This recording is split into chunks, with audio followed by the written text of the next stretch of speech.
Hi friends, this is Harry. Cinema buzz அப்டேட்ல ஒரு very மாசான ஒரு அப்டேட்டோட வந்திருக்கேன். ஸோ 2.0 படத்தோட விமர்சனம் ஒன்றுனா வர ஆரம்பிச்சிருக்கு. ஸோ எங்க பார்த்தாலும் ஃபுல்லா வந்து பாசிட்டிவ் வைப்ரேஷன் தான். எல்லாருமே படம் பார்த்தவங்க எல்லாருமே அவுட்ஸ்டாண்டிங் எக்ஸ்ட்ராடினரியா இருக்குன்னு சொல்லியிருக்காங்க. ஸோ படம் பார்த்தவங்களோட முகத்துல அது நல்லாவே தெரியுது. படம் பார்த்துட்டு வெளியில வரவங்க எல்லாருமே பார்த்தீங்கன்னா ஒரு பொலிவுடன் எல்லாருமே வந்து ஒரு பயங்கரமா ஸ்டன்னிங் ஆகி போய் தான் வெளியில வந்திருக்காங்க. கண்டிப்பா சங்கர் சார் மிரட்டி இருக்காரு தான் தெரியுது. ஸோ பார்த்தீங்கன்னாக்கா எங்க பார்த்தாலுமே பார்த்தீங்கன்னா ஒரு பாசிட்டிவான ஒரு வைப்ரேஷன் தான் படத்துக்கு.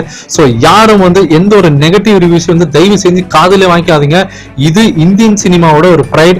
கண்டிப்பா இது அடுத்த லெவலுக்கு கொண்டு போகுது. இந்தியன் சினிமாவை உலக சினிமாவே திரும்பி பார்க்க போகுது இந்த படத்தை. அந்த அளவுக்கு சூப்பரா மிரட்டி இருக்காதான் சொல்லுவோம். ஃபர்ஸ்ட் சீன்ல இருந்து லாஸ்ட் சீன் வரைக்கும் நம்மள வந்து பிரமிச்சு இருக்கு. அந்த பிரமிப்போட உச்சத்துக்கே போயிருக்காரு தான் நான் சொல்றோம் சங்கர் சார்ல. அதே போல 3D இது கண்டிப்பா அந்த படம் 3Dல பார்க்க வேண்டியது. திரும்ப திரும்ப ஏன் அந்த டீம் சொன்னாங்கன்றது இப்பதான் நல்லாவே தெரியுது. 3Dல அப்படி நம்ம கிட்டக்கே அப்படியே அந்த ரஜினி சார் வந்து நம்ம அவ்வளவு கிட்ட நம்மளால வந்து நம்ம நினைச்சு கூட பார்க்க முடியல. அவ்வளவு கிட்ட வந்து நிக்கிறாரு.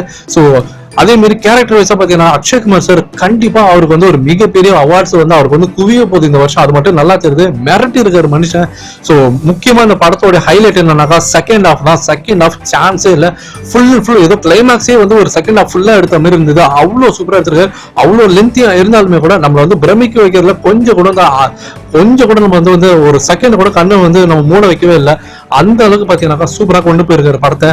சோ இன்னொரு முக்கியமான விஷயம், நான் அந்த ஒரு செக்மெண்ட்டுக்கு வரல. ஏன்னா அதெல்லாம் ரொம்ப சீக்கிரட்டான ஒரு விஷயம். அதுதான் இந்த படத்தோடைய மிகப்பெரிய ஒரு பலம். சோ அந்த ஒரு சில சர்ப்ரைசிங் எலிமெண்ட்லாம் நீங்க தியேட்டர்ல போய் பார்த்து தான் நீங்க உணரணும். அதே மாதிரி கூஸ்பம்ஸ் மொமெண்ட்ஸ் பார்க்கும்போது ஒரு 15-20 சீன் வந்து கண்டிப்பா இருக்கு ஃபேன்ஸுக்கு.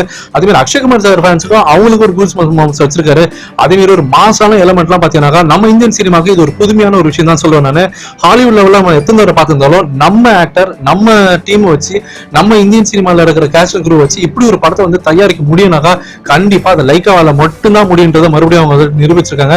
ஏன் ரஜினி சார் திரும்ப இந்த படம் ரிலீஸ் ஆனா ஹோல் நேஷன் வந்து இந்த படத்தை பத்தி பேசுவாங்க, அப்ரிஷியேட் பண்ணுவாங்கன்னு ஏன் சொன்னாரு. இந்த படத்தை நீங்க பார்த்தா கண்டிப்பா உணர்வீங்க. சோ படம் பட்டை கலப்புது. பட்டி தொட்டி எங்கும் பாத்தீங்கன்னாக்கா படம் சூப்பரா இருக்கு.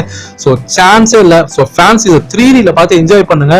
ஃபுல் ரிவ்யூட சீக்கிரமா வரேன். கண்டிப்பா இன்ச் பை இன்ச்சா வந்து ஒரு ரிவ்யூ சொல்றேன் நான். ஈவினிங்குள்ள கண்டிப்பா சொல்லிடுவேன். சோ ஃபேன்ஸ் நீங்க எந்த அளவுக்கு என்ஜாய் பண்ணீங்க படத்தை பார்த்துட்டுன்றதை கீழே கமெண்ட் பண்ணுங்க ஃப்ரெண்ட்ஸ்.